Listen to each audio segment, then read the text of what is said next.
If you are a Christian or a believer of the Christian God and you do not want to be aware of anything that the actual text in the Bible states or the actual concept of the Christian religion, keep scrolling. In this video, I am going to be discussing at least 4 different topics. The first topic is going to be about how Christians come to terms about their religion and about politics. So this was brought to my attention by Sebastian Cole, and it was about the 3 B's of how American Christians approach Christianity and politics. And this is a Cambridge University study. The 3 B's are talking about belonging, believing, and behaving. Someone who has been affected by Christianity, when they come to Christianity, it's either a need for belonging or they have been through something. There have been a series of misfortunate events or unfortunate events. A series of unfortunate events happens in their life, and someone then introduces them to Christianity or then let them know you need God. And so that need for belonging also comes into play because a lot of people do not have relationships outside of their church. A lot of people go to church to form relationships and bonds, not just romantic relationships. I'm talking about just networking.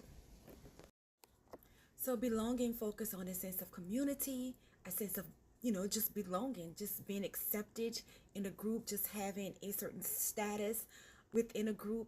And a lot of people, especially people who look like me, uses their Christianity, their faith in the Christian God, uses their faith in Christianity to belong, to have that networking, even if they really don't wholeheartedly believe, or even if they don't show that they believe, if they're not a complete doer of the word, that belong in that community.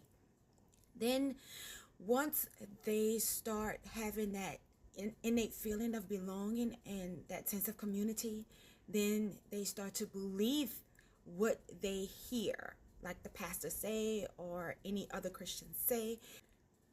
Once they start believing what they hear, they start believing in that religious, that Christianity way.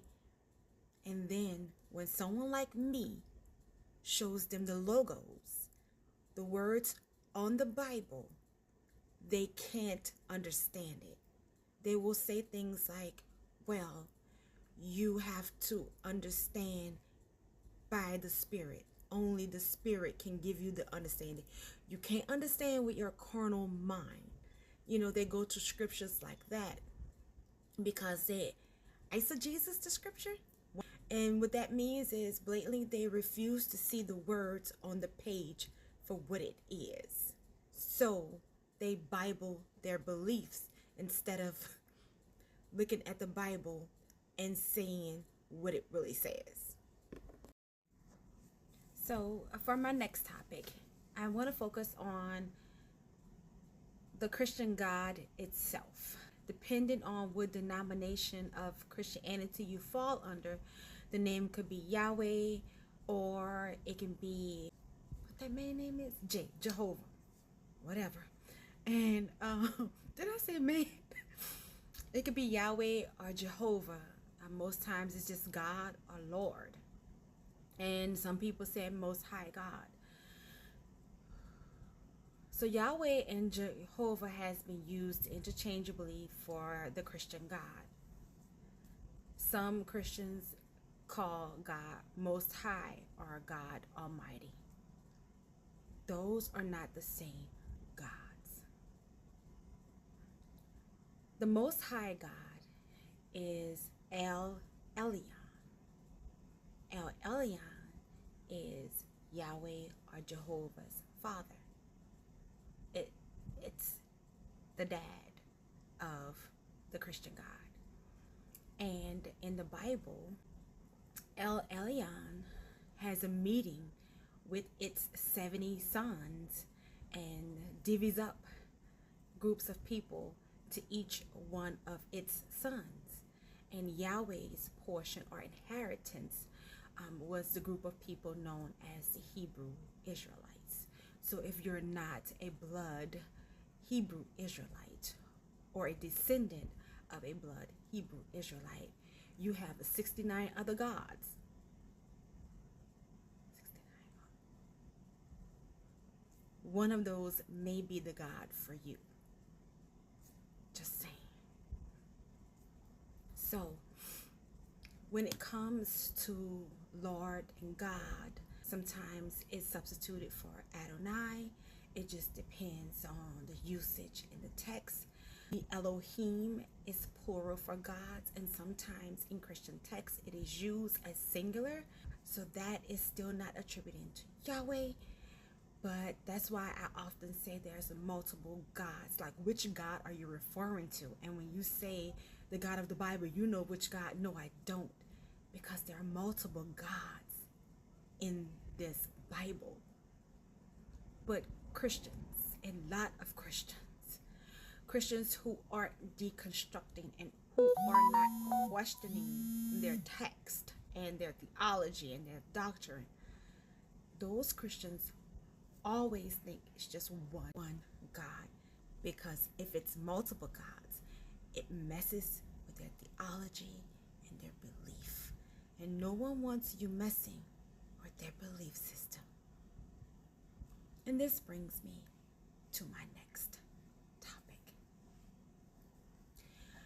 Growing up, I thought, just like many Christians think today, that God is this man, literally a human, in the sky with powers, looking down at us, doing absolutely all that we can do and not doing anything about it.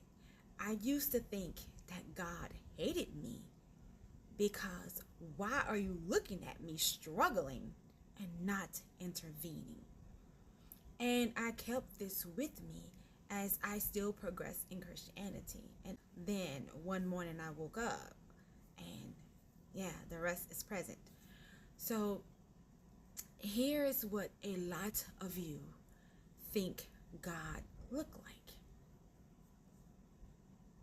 Now, don't get me wrong. The words heaven and sky are interchangeable. Heaven, sky, and firmament. They are interchangeable. It's just meaning the sky. All three of those means the sky. And so when people, Christians, say heaven, this is what they have in their mind. Even though they'll tell you, no, God is not a man. If you challenge that pronoun he, oh no, God is not a man. God, he is not a she for sure. No, if God is a spirit, then it should be a it and not a he. But if you call it a it, then it's not humanized. So it has to be a he, so it can be humanized and relatable. Otherwise, you mess with their theology, their belief, and their doctrine. So God has to be a he. It has to stay a he. I remember when I was like in my early 20s, and my mom and I would get together and we'd watch this old movie that comes on. And she would say, hey, look, the Pegasus is about to come on. The Pegasus is about to come on. And I think there's an updated version of that movie. It's called The Clash of the Titans. And we would get together and we would eat. And because I love mythical animals, so I was always fascinated about, flying horses and flying whatever. I'm a fantasy girl. So, however, we'll get there and we'll watch that. And reading some of this text in the Bible makes me think, especially when they say the counsel of God. And the counsel of God is just a gathering of gods. And it makes me think about the movie scene when Zeus and the Greek pantheons meet in heaven, in the sky, because the humans are not praising God anymore. It's a great falling away, and the humans aren't loving God and giving God accolades and praise anymore. And Hades, the devil, Satan, or Lucifer, because Christians clump all three of those entities in one, and it's not one, it's three, comes up from his underworld and tells Zeus, look, I know how to get them to love you again. It reminds me of the story of Job flipped. Anyways, I think that this is what the counsel of God is, seeing that Christianity is a Roman concept. But anyways, what I want to say is that any of my videos is not for you to leave your faith. It is for you to understand where it comes from, why it was invented in the first place, and what you can do with it to make it useful to you. And I'm not talking about delusions.